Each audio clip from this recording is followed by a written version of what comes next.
Merci beaucoup. Donc on va continuer dans la réflexion autour du concept de résilience et effectivement avec cette réflexion sur la pensée résilience. Times Magazine en 2013, il a dit la résilience c'est le buzzword de l'année. Dans les conférences, on entend parler de révolution, on entend parler de changement de paradigme sur le développement durable, sur le développement, sur la gestion de crise. Et s'il faut raison garder, s'il faut, je dirais, se méfier de ces annonces, c'est quand même réfléchir sur en quoi ce concept, dont le nombre de publications a augmenté de manière exponentielle lors de ces 20 dernières années, en quoi il peut servir de support à l'innovation en matière de sécurité. Donc ça va être un peu le but de cet exposé. Donc résilience, racine latine, resalire, sauter en arrière. Au Moyen-Âge, ça a été d'abord la notion de résiliation, geste de se délier d'un contrat préalablement contracté, de s'en libérer. En Angleterre, on va plutôt parler de réaction après un choc. Et ça va traverser l'Atlantique, ça va arriver aux États-Unis et on va être sur cette idée de rebondir après un échec est acceptable et qu'on peut avoir cette notion de caractéristiques individuelles collectives. On est au 19e siècle, 20e siècle, l'émergence de cette pensée. Et puis ça va retraverser l'Atlantique par les matériaux, avec la notion de résistance, la capacité à se tenir droit. On est en 1895-1915, il y a le Titanic, donc on est sur cette notion de résilience des matériaux. Réaction, la capacité d'un matériau à réagir après un choc. Et puis on est dans les années 1950-60, ça va avoir un deuxième sens, capacité à mobiliser instantanément des défenses efficaces en cas de stress. On va être dans la psychologie, et en particulier la psychologie des enfants. Et à l'heure actuelle, on est sur ces deux idées, capacité à affronter un traumatisme, à réagir, à faire face, à répondre, et puis à se reconstruire après lui, ça a été bien présenté dans l'exposé précédent, à trouver un nouveau niveau, un niveau supérieur à celui perdu avant.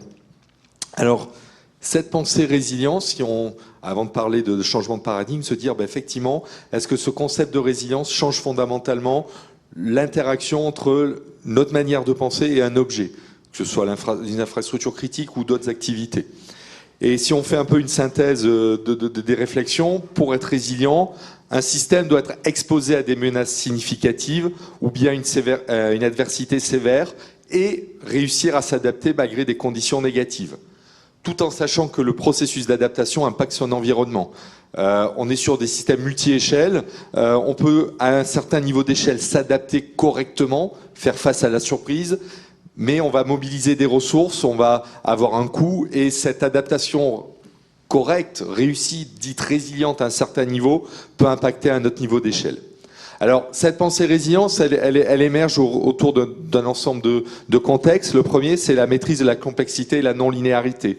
On est au niveau des territoires, une globalisation, interconnexion des systèmes, la notion de risque systémique, la densification de la concentration des espaces urbains, et puis l'augmentation de la capacité de déplacement des populations. C'est pas récent, l'émergence de conséquences inattendues et d'effets pervers suite à des décisions et des actions, mais c'est de plus en plus considéré. Et puis cette notion aussi que renforcer la sécurité peut engendrer de nouvelles sources d'insécurité. Donc plus on va essayer d'améliorer un système, plus on va essayer de développer des barrières, on peut avoir un impact négatif sur la sécurité. Quelques idées clés associées à la résilience: réponse à un événement stressant, durabilité du système faisant face à l'événement stressant, malgré éventuellement des transformations, réponse aux surprises, donc la notion de surprise, élément qu'on n'a pas anticipé, pour lequel on n'est pas préparé. Le système à la fois produit et producteur de son environnement, on n'est pas uniquement sur un système qui répond à un choc, la réponse à un choc peut influencer sur l'événement qui produit le choc et entraîner de la propagation, de l'escalade de l'événement. Et puis, un concept important, considérer la réalité des systèmes et non leur représentation théorique. Que ce soit dans l'organisation, l'organisation ne fonctionne pas selon l'organigramme, mais aussi au niveau des territoires. Et puis, comme tout nouveau concept, pas de consensus sur une définition commune. C'est aussi bien présenté dans la précédente présentation. Quand on parle de résilience, ça peut être un processus, ça peut être les propriétés d'un système, ça peut être la dynamique de développement, ou bien ça peut être l'ensemble de ces considérations qui sont prises en compte. Donc quand on se projette sur développer des indicateurs ou développer des modèles, effectivement on peut avoir cette diversité d'approches. les caractéristiques d'un sujet ou bien les relations du sujet avec son environnement. Ça peut être la résilience du système, mais c'est aussi la résilience du système face à un environnement ou en interaction à un environnement. Donc une diversité des points de vue, une diversité des approches. Donc si on veut essayer de synthétiser, on va parler de cette pensée résilience. Dans un premier temps, on a ce concept de résilience. On l'a vu, processus de développement, propriété d'un système, dynamique de développement, le résultat, j'ai été résilient, ou le système a été résilient ou pas, post-accident, ou bien la combinaison de ces événements. Et si on parle de résilience, on va parler de résilience de qui ou de quoi? On parle de résilience de système technique, résilience d'individus, résilience de systèmes socio-techniques, l'individu dans un environnement interagissant avec des systèmes techniques à partir de procédures et en interaction avec une certaine culture, en interaction avec d'autres acteurs.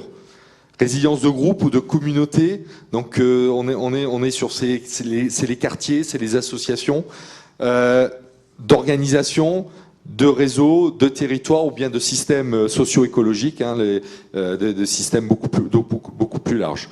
Donc on trouve des éléments à un certain niveau. Et puis résilience de qui, quoi, à quoi? On trouve des travaux sur la résilience, sur la variabilité normale du système d'action. On a démarré avec 10 minutes de retard. Mais effectivement, on doit s'adapter. Situation anormale fréquente, on a parlé dans les premiers exposés, hein, des événements qui surviennent avec une certaine régularité pour lesquels on peut développer des modèles, on peut définir des fréquences, des probabilités. Des situations anormales, rares, on les connaît, on sait qu'elles peuvent survenir. Par contre, leur fréquence de survenue ne permet pas de développer des modèles, de développer des réponses, des plans de stratégie ou des réponses formatées. Et puis la situation sans précédent. On est face à une situation pour laquelle soit la société en général, soit l'organisation en particulier n'a jamais pu faire face. On parle aussi de résilience au désastre. Et puis les chocs globaux, l'OCDE qui parle de ces événements qui touchent à la fois deux continents en même temps, qui peuvent entraîner des effets à large échelle. Et puis la résilience, c'est un construit social. On va parler de résilience par rapport à des critères, à des principes de valeur. Une situation peut être qualifiée de résiliente si on considère un certain point de vue, en termes de vie humaine ou en termes de perte économique. Mais si on déplace le point de vue en matière de liberté, en matière d'éthique, on peut être amené à dire effectivement le système n'a pas été résilient parce que effectivement on a fait face. On a minimisé le nombre de pertes humaines, mais on a peut-être perdu en liberté, on a peut-être perdu par rapport à d'autres critères de valeur. Donc résilience, construit social. Alors, la résilience dans le domaine de la sécurité, c'est pas si récent que ça, puisqu'on le retrouve dès 1982 avec Mary Douglas et Aaron Widlawski, qui vont questionner, challenger, énoncer les limites des pratiques de gestion des risques, poser qu'elles sont biaisées, qu'elles dépendent des experts, qu'il y a conflit entre experts, qu'on ne peut pas identifier, formaliser, modéliser l'ensemble des situations devant ou pouvant entraîner des dommages. Donc dès 1982, on a cette sensibilisation, cette notion que les surprises sont inévitables et qu'une démarche globale de gestion de la sécurité doit effectivement mettre en place et améliorer les pratiques de gestion des risques, mais d'accepter que peut survenir des situations qui n'ont pas anticipé. Donc réfléchir, poser de nouveaux modèles de stratégie de gestion de la sécurité. Donc le constat a été posé, la résilience a été utilisée par analogie avec les travaux sur des systèmes socio-écologiques, mais ça s'est arrêté là. Et dans les 20 années qui ont suivi, différents travaux ont essayé d'appliquer, fondés sur ces hypothèses, notamment au sein des organisations, les travaux de Karl Weick, l'émergence d'un courant de recherche sur l'ingénierie de la résilience, ergonomie, psychologie, sur la capacité des opérateurs à s'adapter, à répondre à différents systèmes, différentes situations imprévues, et puis la notion de yoga. La prise en compte par les Nations Unies, donc le programme l'ISDR qui structure l'aspect gestion des crises et des désastres, qui va intégrer la résilience dans le cadre Yogo qui s'est achevé l'an dernier, et puis en projection sur le cadre Sendai. Donc, innover avec la pensée résilience, on peut le poser en trois points. La première, c'est étudier les situations de résilience, donc un champ de recherche interdisciplinaire pour comprendre cette capacité d'adaptation. Si on prend Fukushima, les 3 jours dans la centrale nucléaire, mais il y a eu tout un ensemble d'interactions entre le Premier ministre, les acteurs, les 50 de Fukushima, qui ont dû faire face à une situation qui n'a pas été prévue. Et ils ont fait de l'adaptation. La question, c'est on doit comprendre ces situations au niveau dans l'organisation, mais aussi au niveau des territoires, puisqu'on sort des récits ou des approches. Le retour d'expérience qui a été fait après Fukushima est sur un modèle classique, sur des préconisations qui auraient pu être posées sans forcément l'événement, et on s'aperçoit qu'il y a un écart entre la réalité des événements et les préconisations des retours d'expérience.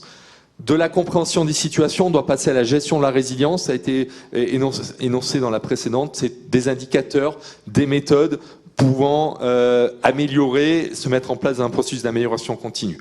Et puis surtout la création de la valeur. Parce que développer des outils innovants, encore faut-il qu'ils soient pertinents, utiles, reconnus comme utiles par la société en général, et surtout qui permettent d'améliorer concrètement les situations. Donc on a ces 3 dimensions. Et puis cette notion d'échelle, effectivement, cet enjeu de résilience, je vais conclure avec ces éléments-là. Si on prend par exemple le cadre qui est fondé sur l'ISO 31000, de l'étendre en essayant de relier le niveau d'échelle à l'intérieur de l'organisation et le niveau d'échelle à l'extérieur de l'organisation, l'interaction avec le territoire. Donc un premier modèle où on reconnaît... hop là, j'ai trop vite. On reconnaît l'ISO 31000, mais surtout l'aspect traitement des risques qui est peu développé dans l'ISO 31000, d'avoir un premier niveau au niveau du territoire, avec les 4 fonctions, les fonctions de prévention, de préparation, de réponse et de restauration qui ont été présentées précédemment. Et puis à l'intérieur de l'organisation, avoir ces capacités au niveau socio-technique, de répondre aux situations, donc d'avoir des opérateurs, des individus capables d'interagir pour faire face aux situations, et puis ces capacités organisationnelles d'apprentissage, de supervision et d'anticipation qui doivent être revues au regard de l'acceptabilité qu'un événement, qu'une surprise peut survenir, ce qui dans de nombreuses organisations est impensable. On a tout prévu, on a des procédures qui ont été mises en place par rapport à toutes les situations. Donc si quelque chose ne survient pas, c'est la faute de l'opérateur qui n'a pas respecté les procédures. Donc de faire évoluer cette culture pour cette acceptation de la gestion des surprises.